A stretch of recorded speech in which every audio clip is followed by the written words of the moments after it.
Hi, sixth grade. It is Miss Camp again, here for part 3. This is the third part in 3 videos that I'm making to review what we learned this last week in language arts. So let me go ahead and share my screen with you. Okay, so before we talk about the last part of the lesson, I want to review just a little bit about what we talked about in the second lesson, the last lesson. So you heard me use the word adverb and adjective. An adverb, if you remember, answers one of these questions, one of 3 questions: when, where, or how. It tells us adverbs actually are, there's a lot to learn about adverbs. They can give us more information about verbs, adjectives, even other adverbs. But mostly we're going to focus on what do they tell us about a verb. Remember, a verb can be an action word or it can be a being word, like the verb to be. Am, is, are, was, were, will, be.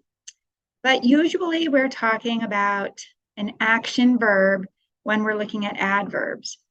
And the adverb with one word will tell us something about when, where, or how the action is happening. We could say that we are eating today. When? Today. We could say we are swimming underwater. Where? Underwater. We could say that we are running fast. How? Fast. Okay, so an adverb answers one of these questions. If some part of the sentence answers a question like this, you need to be thinking adverb. Let's look at an adjective for just a minute. An adjective also answers 3 questions, but an adjective is not giving us more information about a verb, it's giving us more information about a noun. Okay, so we want to remember that an adverb is telling us more about a verb, and an adjective is telling us more about a noun, a person, place, thing, or idea. Okay, so an adjective might answer the question, what kind? Like what kind of butterfly? A yellow butterfly. What kind of day is this? An exciting day, a sunny day. It can also answer the question, how many? How many candles are on the cake? 7 candles, 12 candles. So numbers would be adjectives. And it can also answer the question, which one? Which one?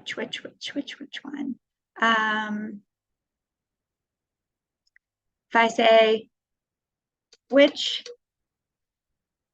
soda is this? It's my soda. My would be a type of adjective. Okay, so if we are answering these questions with one word, we either have an adverb for giving us more information about a verb, answering these questions, or we have an adjective telling us more about a noun and answering one of these questions. If we're going to answer these questions with a phrase, remember that word phrase. Oh dear, I got to get rid of that. Okay, with a phrase, remember that a phrase is a group of words that has to stick together to do one job, to answer one question. And one kind of phrase is a prepositional phrase. Well, a prepositional phrase can actually do the job of an adverb or an adjective. We could call it, if we add a little suffix here, we could call this an adverbial prepositional phrase, an adverbial prepositional phrase. That's a lot to say. That's just a group of words doing the job of an adverb because it's answering when or where. The prepositional phrase is probably not going to answer this one as much as when or where. Or we could have the prepositional phrase doing the job of an adjective. And we could add the same suffix, turn the E into an I, an adjectival prepositional phrase. That's also a lot to say. That is a group of words that begins with a preposition doing the job of an adjective, which means it's giving us more information about a noun. And it's probably answering this question, not so much these, but which one? So this would be acting like an adverb. This one would be acting like an adjective. So let's look at an example. I have a sentence that has several prepositional phrases in it. It's this sentence right here. So let's read it. The girls in Miss Camp's class are meeting on the playground after school. So if we are going to do sentence analysis of this sentence, of course, we want to find the subject and the predicate. But there's a couple ways you can go about it. What do you like to look for first? Do you like to ask yourself, who is this sentence about? Or what is this sentence about? And find the subject first. Do you like to find the verb first, which begins the predicate, and then look for the predicate? Or do you like to look for prepositions first? Let's today look for prepositions. So I'm going to get my pink highlighter, and I find in, I find on, and I find after. Now remember, some of the prepositions, if they're by themselves, if there's not a noun right after it, those prepositions can do a couple other jobs. They can have a couple different parts of speech. But if you find a preposition that has a noun coming after it, then you have found a prepositional phrase, and you want to put a circle around those in your mind. So if we find in, now Miss Camp with an apostrophe S is not going to be a noun. It's going to give us information about the noun class. So it's telling us which class. All right. So class right here is a thing. Okay, it's a group of people. So that's a noun. So we have in this circle, it starts with a preposition, that's the line leader, and after it comes a noun. There might be another word in here that is giving us more information about this noun, telling us what kind or which one. This would be an adjective, telling us more about this noun at the end.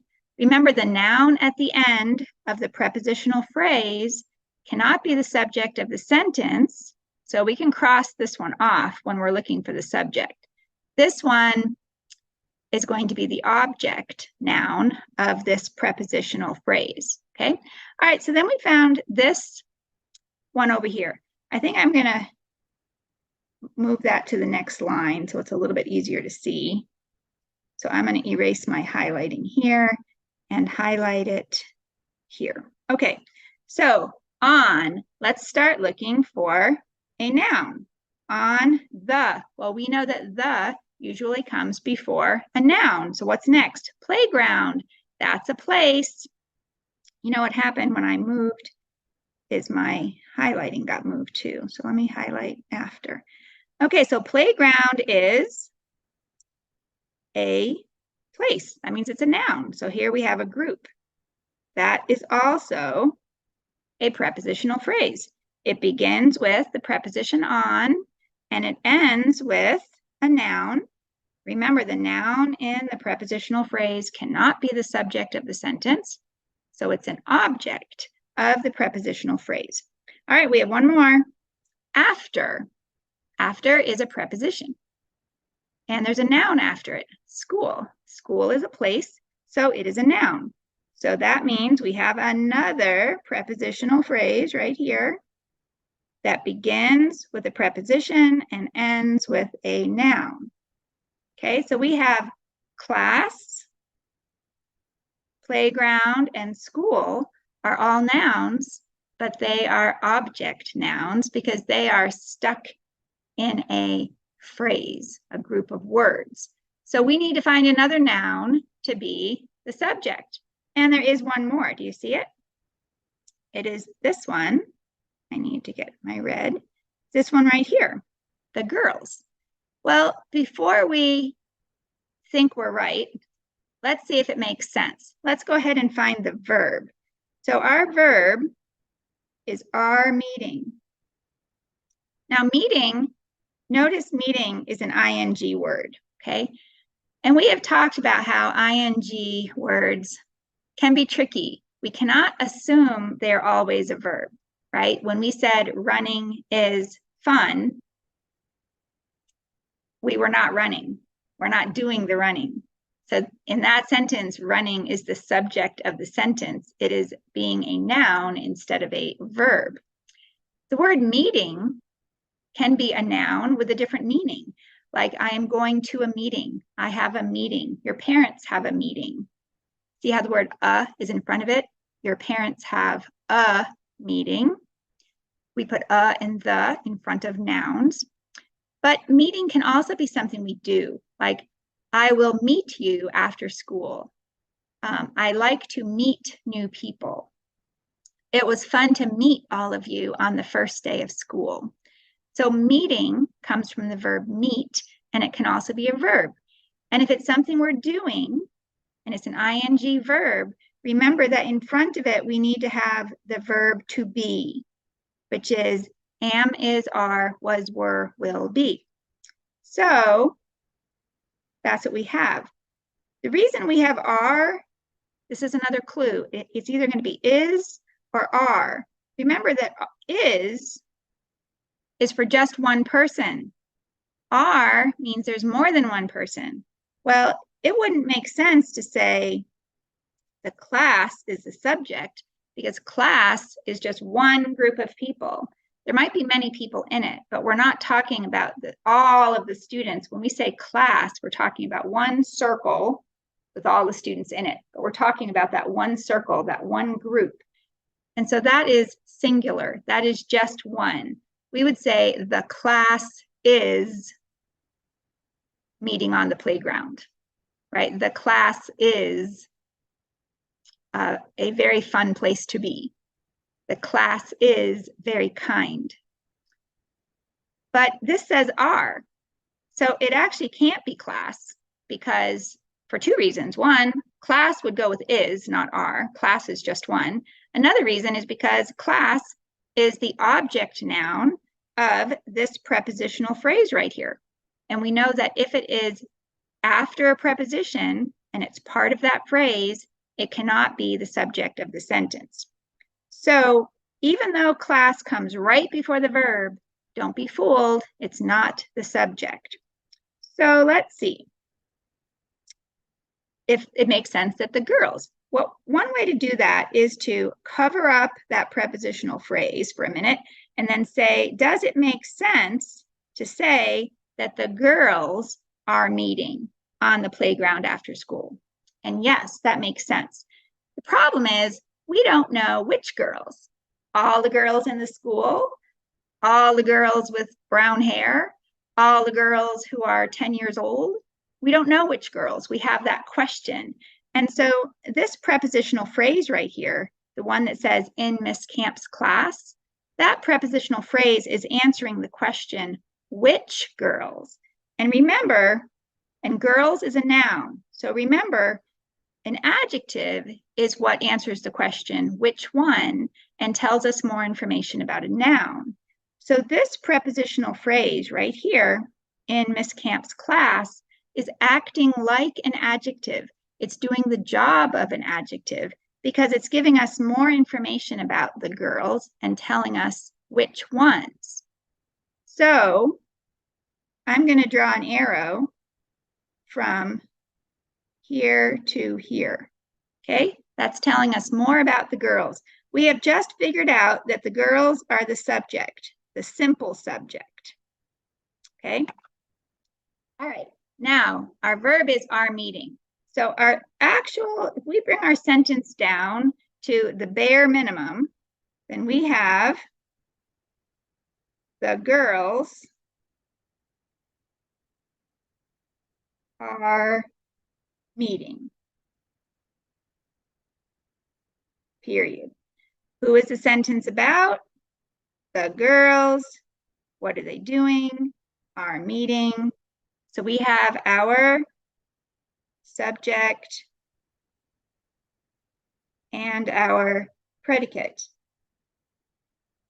And when we bring it down to the subject noun, the noun that's doing the action, the noun that's telling us what the whole sentence is about, we call that the simple subject.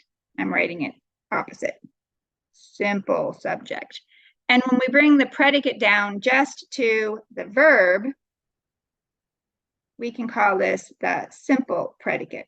But when we look at our whole sentence that answers more questions, like which one, when, where, we can still split the entire sentence into two parts.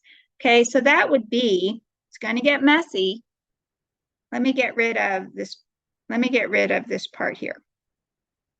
Okay, it would be, actually, maybe I'll cut it out. All right, I'm going to cut it out. This right here would be the whole subject. So I can put, oops, let me see if I need to, okay. This here is going to be the whole complete subject. Okay, the girls is the subject noun. That's the important part. They're the ones that are meeting. In Miss Camp's class, that's just telling us which girls, giving us more information about the girls. All right, so now we need the other part of the sentence. So we've got this part here, and we have this part here. All right, so let's slide all this over here so that we don't have so much going on. Whoops. All right, so the girls in Miss Camp's class are meeting on the playground after school. So this part down here is the whole complete predicate. Okay, so now we have part one, the whole complete subject, and part two, the whole complete predicate. Inside the whole complete subject, the girls is the simple subject. That's the subject noun. That's what the whole sentence is all about. This prepositional phrase is just giving us more information about the girls. It's acting like an adjective, and it's answering the question, which ones? Okay, but don't be fooled if we have the subject noun and then we have a prepositional phrase giving more information about it. It ends with a noun and then comes the verb. Don't be confused about, don't be fooled by this part right here. You can just cover it up, okay? That will help you make sure that you find the subject noun.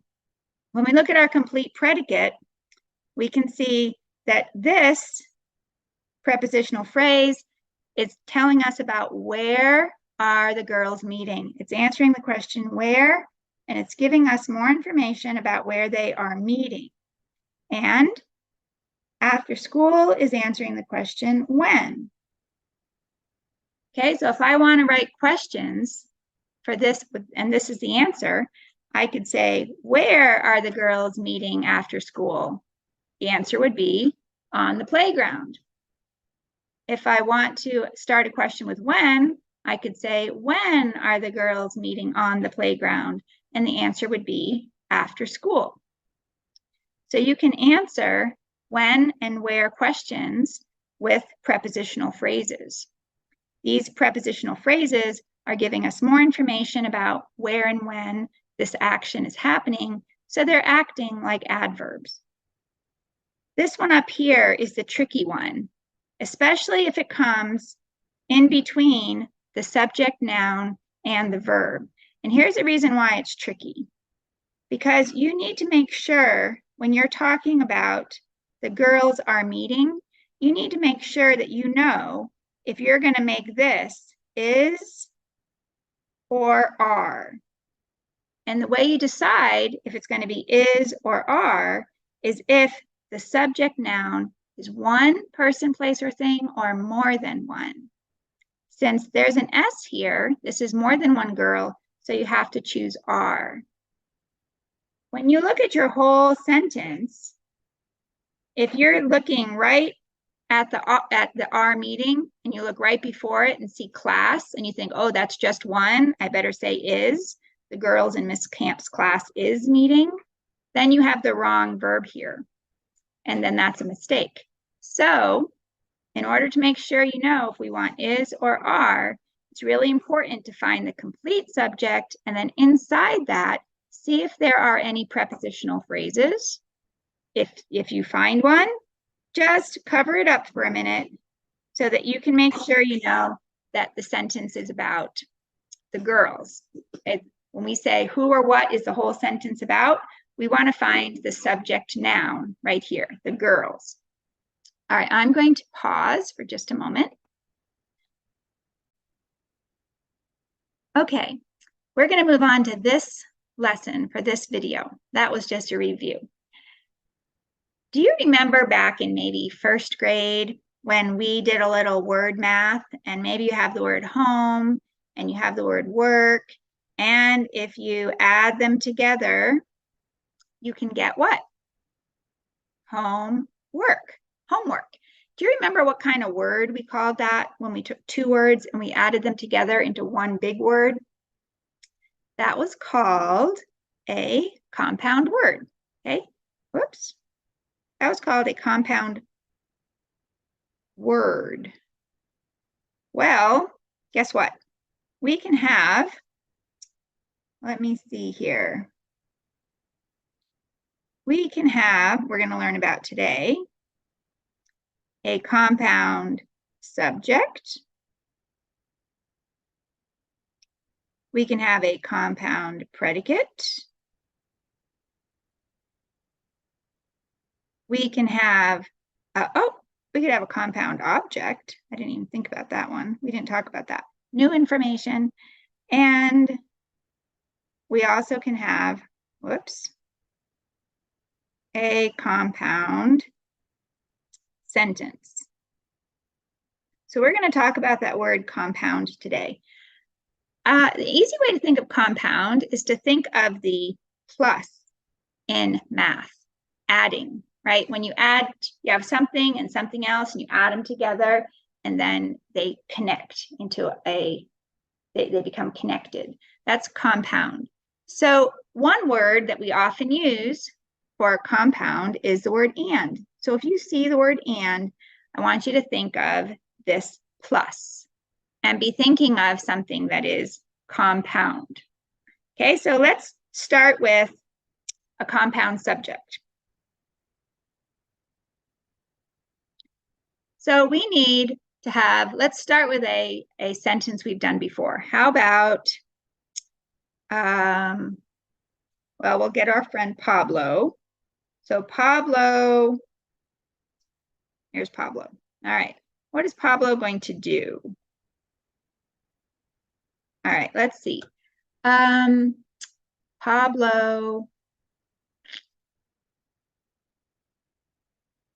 let's just say Pablo swims. Is that a complete sentence? Can I say Pablo swims? I can't have a capital W-S in the middle of my sentence. All right, Pablo swims. Is that a complete sentence? What's happening? What do you think? Just two words. Can we do that? Well, let's find out. We know how to analyze this. Who or what is the sentence about? It's about Pablo. So we have a subject. It's a noun. Is Pablo doing anything? We say Pablo is doing what? Swims. So we have a predicate. Predicate has to have a verb in it. Does it have a verb? Yes, it does. So it has a verb. A predicate only needs a verb. It can have lots of other things and answer lots of other questions, but the only thing it has to have is a verb. So that is the predicate. All right, so this is a sentence. Pablo swims. Well, Pablo is just one person. Something we didn't talk about but that I want to point out is if your subject is just one person, do you see how I have an S there at the end of swims? Okay, something to remember. If this is just one person over here, make sure you put an S at the end of your verb. Okay, but let's say Pablo wants to swim with a friend. So we're going to add let's see, Pablo and who was our other friend? I think we had Marcus. Okay, so we're going to say Pablo and Marcus. Okay, now we have to fix something because look at this. Here's our subject. Okay, our subject is made up of two people. We've got Pablo and we have Marcus. We actually have two subjects in that red box. And because there's two, I want you to notice something over here when we look at our verb. We have a mistake now. We can only have that S at the end of swim if this is one person, and it's not. So what we're going to do is we're going to get rid of that S. Hopefully. Let's move that. Okay. That's all we had to do. Okay. Pablo and Marcus swim. So now we have two subjects. Do we just say Pablo, Marcus swim? No, do you see this word in here? It's just kind of an important word. It's this word right here. Remember that word and, we use it to make compound things. It's like the plus, okay? It's like Pablo plus Marcus, okay? Both of them together. So we call this not just a subject, but we call it a compound subject because there are two. But when we have a compound subject, both of those subjects are doing the verb, which means, let me get rid of, whoops, eraser. Okay, which means Pablo is swimming and Marcus is swimming. They're both swimming. So when you have a compound subject, that means you have at least two, you could have three or more, inside that red box, and they're all doing whatever is in the predicate, whatever is in the green box. All right, so that's a compound subject. Let's move on to a compound predicate. All right, let's see. Let's start with Pablo. All right, now we need Pablo to do something. All right, how about Pablo eats lunch, period. Okay, so Pablo eats lunch. Is that a sentence? Yes. So we've got who is it about? Pablo, he's our subject. The rest of the sentence is the predicate. In that predicate, we have a verb, and then we can say eats what? So we have this is a thing, lunch is a thing, it's food, that's a thing, and it answers the question, what does Pablo eat? That question begins with the word what. Remember that if a question begins with what, we're going to answer it with a noun. So Pablo eats what? Or what does Pablo eat? Lunch. So that's a noun. That's an object noun because the lunch is not eating Pablo. All right, let's get rid of our sentence analysis and say, who else? Well, what else can Pablo do while he's eating lunch? Hopefully he's not talking while he's eating, but maybe he is. So let's say Pablo eats lunch and talks with his friends. Okay. Now, there's one problem here, which is we have a period in the middle of our sentence. So let's get rid of that. All right. Pablo eats lunch and talks with his friends. Okay, so let's analyze this sentence. Who is it about? Pablo. There's our subject. The whole rest of the sentence is the predicate, okay? Right here. But I'm going to break it down for a minute because I want to look at the verbs. So check this out. He eats, and you see another verb? He talks. And do you notice that since Pablo is one person, there's an S at the end of eat, and there's an S at the end of talk. When you remember to check for that S and to use it or not use it, you are doing something that we call subject-verb agreement.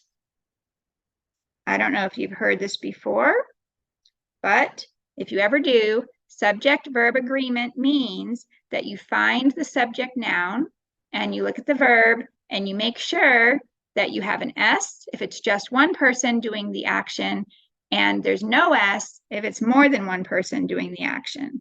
That's pretty much what it means, and that's why it's so important to be able to find the subject noun and to find the verb or verbs. Okay, so Pablo is doing two things, okay? Pablo is eating and Pablo is talking. We could actually say that Pablo is doing this and Pablo is doing this, okay? In eats lunch, we have an object noun. What is he eating? Lunch. We have a preposition, and after the preposition, there's a noun because friends are people. That means they're nouns. So that means we have a prepositional phrase right here, okay? But we're not really worried about all of that right now. That's just for fun. Let's go back and look just at the subject and the verbs, okay? So Pablo is doing two things. There are two predicates here, but Pablo is doing both of them. What are those two predicates connected with? Well, they're connected with and. That means we have a compound predicate. Compound predicate means that the subject or subjects, anybody inside this red box, is doing both of those things, okay? He's doing the eating and he's doing the talking, okay? We could have Pablo and Marcus eat lunch and talk with their friends. That would have a compound subject and a compound predicate. Can we bring that down from, but that's all stuck together, yeah. Oops, sorry about that. Both of these sentences, they're starting to look kind of complicated, right? But if you remember, these sentences are still called simple sentences. That's right. I know they look complicated, but they are called, what color should I use? I'll use blue. They're called simple sentences. When we are doing sentence analysis, the word simple does not mean the opposite of complicated. This has nothing to do with being complicated or the opposite of complicated. When we're doing sentence analysis, a simple sentence is just a sentence that has a red box and then a green box, okay? It has a subject and then a predicate. And everybody in here is doing everything in there. Now, you might have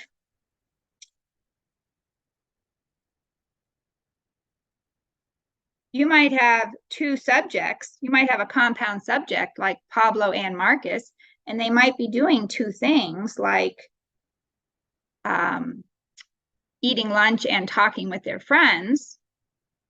But that's still a simple sentence if everybody over on this side is doing everything over on this side. Okay, so let's see. Let me give an example. If I put, let me say that this is Marcus and this is Pablo. And over here, they are eat lunch and talk with their friends, period, okay? Now, I cannot say Marcus, Pablo, eat lunch, talk, all right? So I need to add some of the and, the glue. Okay, so I'm gonna put here and, whoops. And, what happened to my pen? Okay, and then over here, I'm going to also put and. All right, so now let's see what it says. It says Marcus and Pablo eat lunch and talk. Okay, that's a sentence. This is still a simple sentence because everybody over here is doing everything over here. Okay, let's look. Marcus is eating and Marcus is talking. Pablo is eating and Pablo is talking. So everybody in the red side is doing everything in the green side. This is a simple sentence. So what is a compound sentence? Well, that's the last thing we're going to do today. All right. We need to get a new sentence. So let's say Pablo eats, period. I'm going to make a nice simple sentence. That's a sentence. Somebody is doing something. All right, then I'm going to have Marcus talks. Okay, somebody is doing something. So I have these two simple sentences. This one is simple, this one is simple, but I decide I want to put them together. Okay, so I'm going to get out my and. There it is. Now, I have Pablo eats and Marcus talks. You see what the problem is? I've got a period here and a period here. I can only have one period in my sentence. So I'm going to turn the first period into a comma.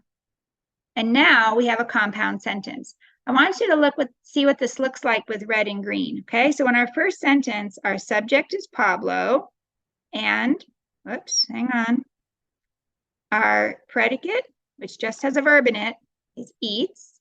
In our other simple sentence, we have Marcus and the predicate, which is just a verb, is talks. In this sentence, Pablo is eating. Marcus is not eating. Pablo is not talking. Over here, Marcus is talking. Marcus is not eating. So this is a sentence that I call red, green, red, green. Okay, with a simple sentence, you can have red, red, red, red, red, green, green, green, green, green, but that's still simple as long as all the red boxes are doing all the green boxes. For a compound sentence, it's going to go red, green, red, green. Okay, it could even go red, green, red, green, red, green. That would be even fancier. But in a compound sentence, you could break it up into simple sentences. We could go backwards and say, you know what? We're getting rid of the and the comma, and now we're back to two simple sentences. A fancy word that we use for a simple sentence is, here it comes, independent clause. Now, clause is a new word for us. It's not the same as phrase. When we were talking about a prepositional phrase, we said it is a group of words that does not have a subject and a verb in it, okay? A clause does have a subject and a verb in it. A clause is also a group of words. So this is what they have in common. Let's make a little Venn diagram and see.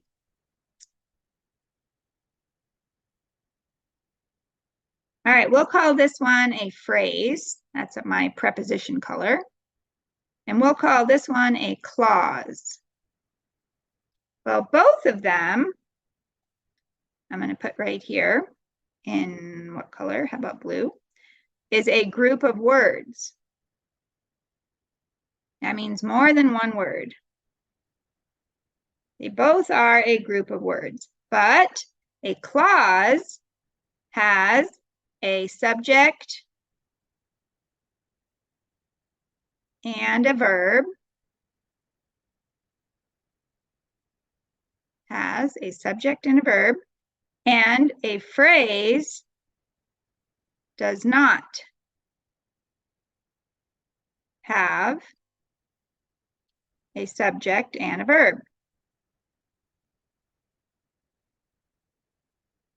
There are different kinds of phrases, but a very common one begins with a preposition. A phrase will do a job, just like a word can do a job, but the phrase needs a group of words all together, glued together, that will do the job of one word, answering one question. A clause has a subject and a verb, which means, guess what? A clause could be a sentence. So we have two kinds of clauses. We're going to talk about a clause for a minute. A clause, if it can be a sentence all by itself, we say it is independent, which means I don't need anybody else. I can exist all by myself. I am independent. So an independent clause has a subject and a verb. So it has everything it needs to be a sentence, and it is a complete sentence. Woo! This one is a complete sentence. Well, look at that word independent. Do you see those first two letters right here? That's a prefix that means not. So independent means not dependent. Dependent means I cannot live by myself. I need someone else to help me out. Okay? Dependent means I need help. Okay? I cannot be all by myself. A dependent clause has a subject and a verb, but it is not a sentence all by itself. An example of that, which we're not going to talk about too much today, is if I were to take a subject like I and then give it a predicate like am hungry, okay? So that's a sentence, right? It has a subject. It has a predicate with a verb in it. Am is a verb, don't forget, that's a being verb, period at the end. So that's a sentence, I am hungry. Subject, verb, group of words can be independent as an independent clause. But if I were to put in front of it the word when I am hungry, this is no longer a complete sentence. This does have a subject. It still has a subject. It's right here. It still has a verb. It's right here. But this is now, it cannot be a sentence by itself because it really doesn't give a complete thought, right? When I am hungry, what? What are you not telling me, right? We're missing something. So when we add when to the beginning, it turns it from being independent into dependent. I am hungry, independent. When I am hungry, dependent.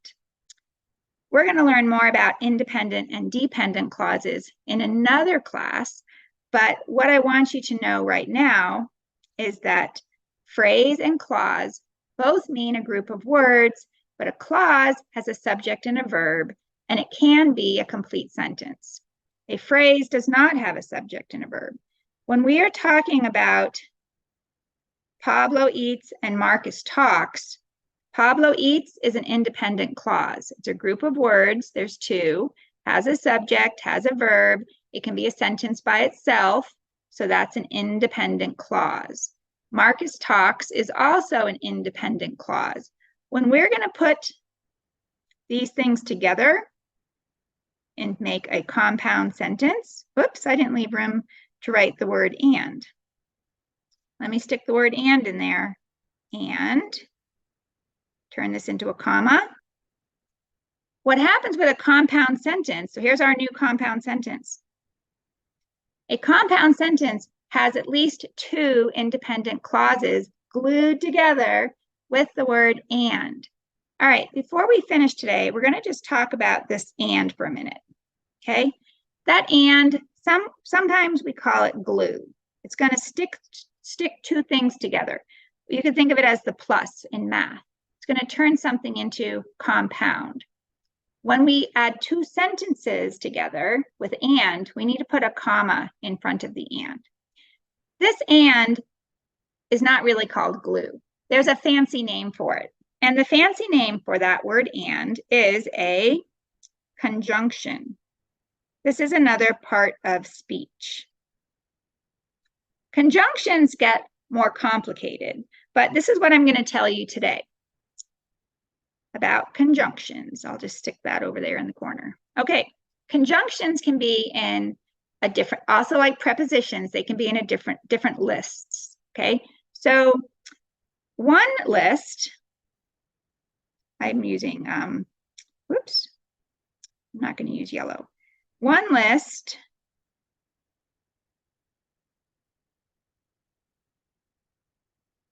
is going to be in the blue box, and another list is going to be in the purple box.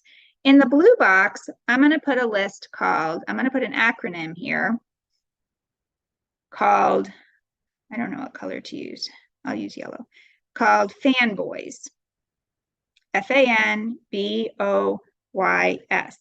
Now, FANBOYS is an acronym because every letter in the word stands for another word.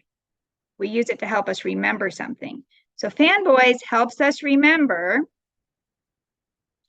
for, and, nor, but, or, yet, and so. Okay, so this is a type of conjunction that we use to make a compound sentence. These are the only conjunctions we use to make a compound sentence. So if you have two sentences and you want to connect them and to make one compound sentence, then you need to use a conjunction that comes from this list, and you need to put a comma before it. So for each one of these, you would have a comma right before it, and you would use this as the glue to connect two independent clauses. So a compound sentence, if it's a compound sentence, the formula for it is going to be an independent clause, okay, plus another independent clause, and you're going to use the glue and, or something from that list from FANBOYS. And is used most often, but you can use any of the words from FANBOYS from that list. And you need to put a comma, turn that period into a comma. This right here was an independent clause. My IC means independent clause. And also over here. So we say that a compound sentence is two independent clauses stuck together with a FANBOYS conjunction. And there's actually a fancy name for it, which I'm not going to give you today because I've given you so many fancy words today. We'll save some for another day. In the purple list, this makes a different kind of sentence. It's not called compound. It's called complex sentence. We are not talking about this kind of sentence today, but I will put some of the words in here because I'm sure you've seen them before. They would be words like when, while, if, since, because. I'm also going to add before and after. You might remember those as prepositions. Before and after can be a preposition, but they can also be this special kind of conjunction that has a special name that I'm not giving you today that would be used to make a complex sentence. Complex sentences are a little bit more difficult because they're not too we would end up using this word independent and dependent clause, right? They get a little more complicated. So what I want you to know for today, because we're talking about compound sentences, is that the conjunctions that we use, or the glue that we use to connect two sentences, is FANBOYS, which is for, and, nor, but, or, yet, or so. I think the ones that we use the most often are and, but, and so. Okay. Let's finish today with a one more complicated sentence, and then we will call it a day. All right, so let's see. Let's make a compound sentence that has a compound subject and a compound predicate and a prepositional phrase. All right, let's see if we can make one. All right, let's see. What is Pablo going to be doing in this sentence? Let's say Pablo and Marcus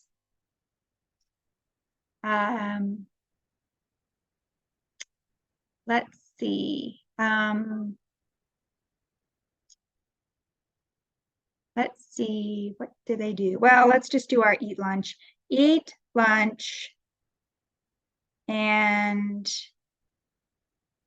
eat lunch, comma, and let's say eat lunch in the cafeteria,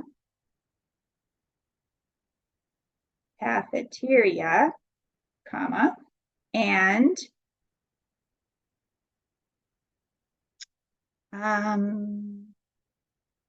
what else? Marcus and how, oh, let's just pick a different name. And I need some more names. Tell me what name to pick. Let's see. Let's go with, let's just say, and their friends. Pablo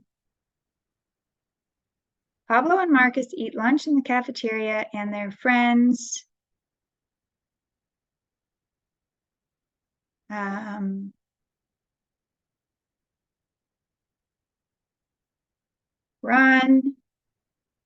run outside and play, period. Okay, let's see if we did it.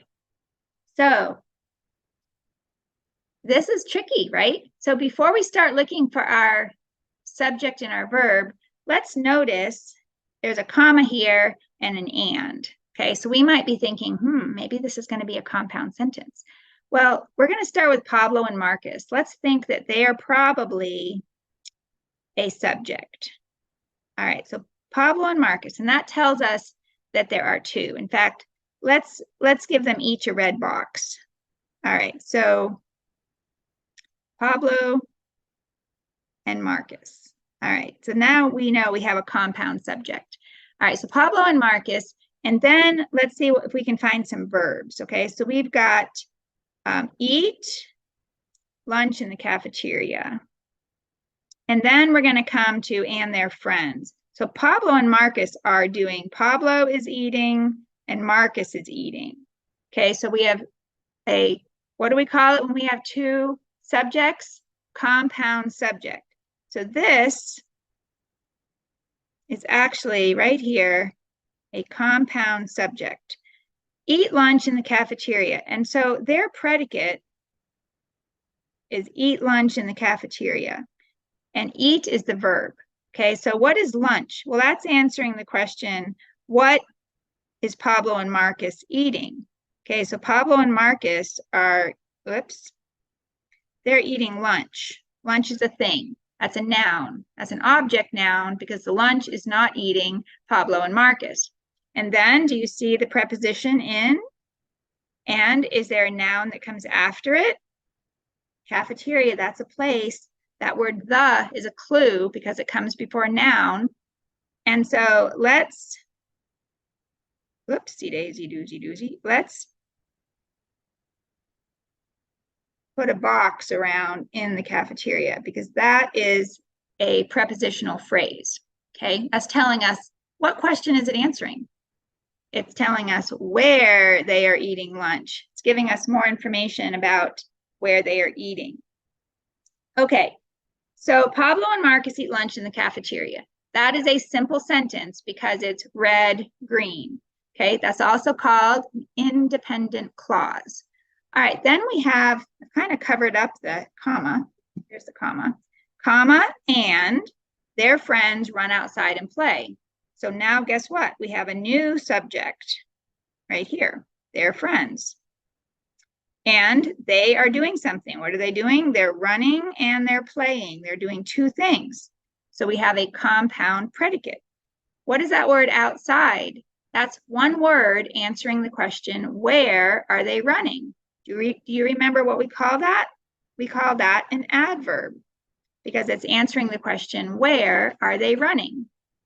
So we have, let's use yellow for our and conjunction.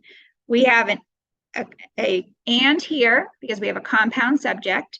We have an and here because we have a compound sentence. And we have an and here because we have a compound predicate in this. So this is a very complicated, right? The first simple sentence is this one right here. Pablo and Marcus eat lunch in the cafeteria. And the second simple sentence is here. Their friends run outside and play. Okay, so that's 1 and 2. This one here is our first simple sentence because this is red and this is green. Everyone here, Pablo and Marcus, are doing everything over here. Pablo and Marcus are both eating.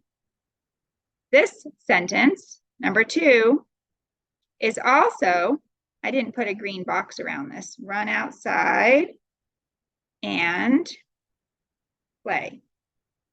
Okay, so we have red and then green. And everyone here is doing this and this. So we've got red and then we have green. So if we were to split these sentences up, make this a capital T, we would have a simple sentence here, subject, predicate. Doesn't matter how many subjects, it can be a compound subject. If everyone here in red is doing everything in the green, simple sentence, we call it an independent clause because it can be a sentence all by itself. In this one, their friends are running outside and their friends are playing. They're doing both of these things, red, green. It doesn't matter how many green verbs we have over here. If everyone here is doing everything in the green boxes, then it's a simple sentence, period. And then when we connect this independent clause and this independent clause with the word and, we turn this period into a comma, add the word and, or one of the FANBOYS conjunctions, add the other independent clause, and we call it a compound sentence. So a compound sentence is an independent clause and an independent clause, or a simple sentence and a simple sentence connected together with a conjunction or glue. Usually it's and, but, or so, but it can be any of those FANBOYS conjunctions right in here. And that is about the compound sentence. Okay, that's a lot to remember. Look at all this work that we did today. All right, that's all for today. So I'm going to say so long. See you soon.